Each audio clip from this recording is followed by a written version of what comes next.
BMC चुनाव का प्रचार थम गया है, लेकिन मुंबई की सियासत पूरी तरह से गरमाई हुई है। सबसे अमीर नगर निगम की सत्ता के लिए महायुति और ठाकरे ब्रदर्स आमने सामने हैं। मराठी अस्मिता, पहचान की राजनीति और शिवसेना की विरासत जैसे मुद्दों ने इस चुनाव को बेहद अहम और हाई स्टेक बना दिया है। लेकिन कई सीटों पर बगावत खेल बिगाड़ सकती है। पार्टी से टिकट न मिलने पर बागी चुनावी मैदान में है। कई जगह तो 8 से 9 बागी हैं जो चुनाव लड़ रहे हैं। ऐसे में वोट बढ़ सकते हैं। जहां एक तरफ ठाकरे भाई हैं तो वहीं दूसरी तरफ फडणवीस और शिंदे की जोड़ी है। ठाकरे भाइयों और शिंदे के लिए ये वजूद की लड़ाई भी है, क्योंकि शिवसेना को हमेशा मुंबई का बॉस माना जाता रहा है।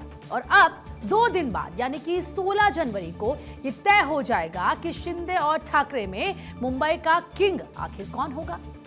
अगर इस लड़ाई में ठाकरे भाई जीतते हैं तो फिर उनकी सियासत में फिर से वापसी होगी, और अगर शिंदे जीतते हैं तो ठाकरे भाइयों की सियासत की विदाई होगी।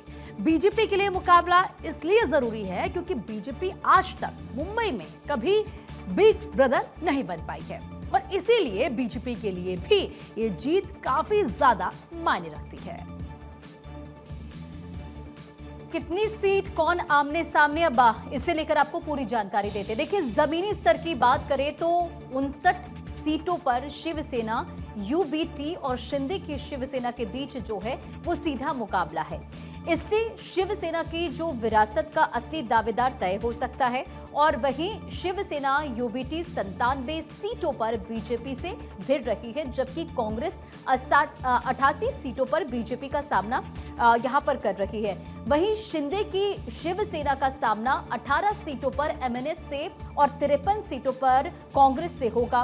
वहीं बीजेपी और एमएनएस के बीच लगभग 35 सीटों पर कड़ा मुकाबला यहां पर देखने को मिल सकता है। लेकिन इन सब के बीच जीत में रोड़ा बन रहे हैं बागी। देखिए, बीएमसी चुनाव का जो खेल है वो बागी बिगाड़ रहे हैं। इसे समझिए, मुंबई महानगर पालिका के 227 डिविजन्स में 565 निर्दलीय उम्मीदवार चुनावी मैदान में उतरे हैं, जबकि 2017 के चुनाव में 710 निर्दलीय जो थे वो मैदान में थे, और इस बार निर्दलीय उम्मीदवारों की जो संख्या वो कम हुई है।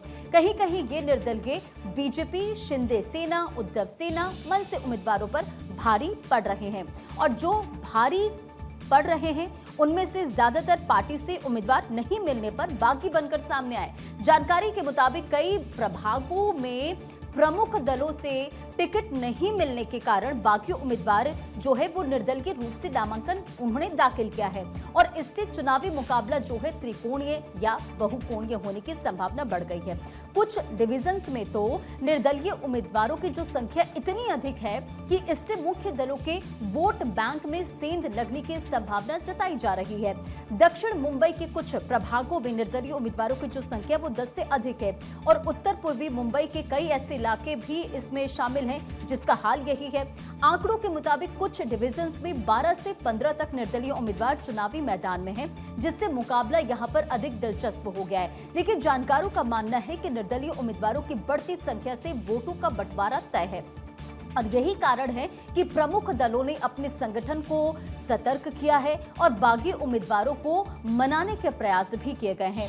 पार्टी नेताओं का कहना है कि निर्दलीय उम्मीदवारों की वजह से चुनाव परिणाम जो है अप्रत्याशित हो सकते हैं। विशेषज्ञों के अनुसार अगर बागी उम्मीदवारों ने मजबूत प्रदर्शन किया तो कई प्रभागों में जीत हार का जो अंतर है वो कम हो सकता है। सत्य प्रकाश सोनी इस खबर पर अधिक अपडेट के साथ जुड़ चुके हैं। और सत्य प्रकाश, बीएमसी चुनाव को लेकर क्या इस वक्त अपडेट है? किस तरह से जो प्रमुख दल है वो अपनी तैयारियों में जुटे हुए हैं, और दूसरी तरफ यहाँ जो बागी हैं वो जानकारी मिल रही कि मुश्किलें खड़ा कर सकते हैं? बिल्कुल, देखिए, मुंबई महानगर पालिका चुनाव की कल अंतिम तारीख है। कल मतदान होने वाला है। उससे पहले आज पूरी रात और पूरे दिन लगातार यह कोशिश की जाएगी जो निर्विरोध नामांकन किए हैं उन्हें किसी तरह से समझाया जाएगा, क्योंकि इस बार चुनाव में बहुत बड़ा आंकड़ा जो है निर्विरोध मतदाताओं का है, निर्विरोध उम्मीदवारों का है। ऐसे में देखा जा रहा है कि निर्विरोध जो लोग नामांकन किए हैं वो बड़ा फैक्टर पैदा कर सकते हैं। कुछ लोग शिवसेना से नाराज होकर नामांकन किए हैं, तो कुछ लोग भारतीय जनता पार्टी से नाराज होकर नामांकन किए हैं, और कुछ लोग कांग्रेस से।